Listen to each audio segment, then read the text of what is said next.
This is going to sound mean, and I don't mean it that way, just so you guys know. Unfortunately, most people that do have large amounts of XRP are going to end up like lottery winners. It's an inevitability. I can come on here every single night if I wanted to and talk about how to, wealth management and wealth preservation and family office and all the things we do with our clients. But inevitably, there are going to be at least 50% of those people, 25,000 people that come into 20, 30, $50 million, $100 million that will be broke in 3 years.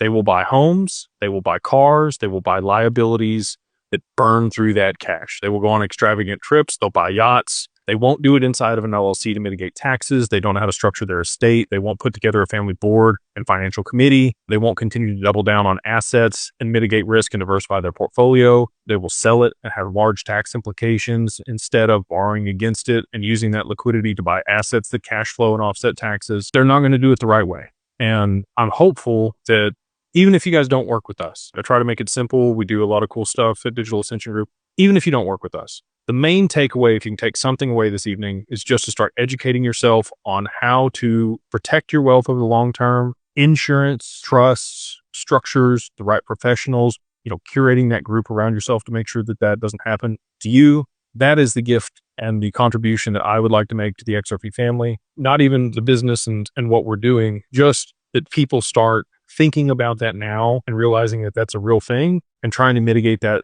risk for them and their family so that they do have this wealth over the long term and they don't burn through it. I can say this, most people that I meet with are not gluttonous, they're not egotistical, and they probably don't want moon boy Lambos and stuff.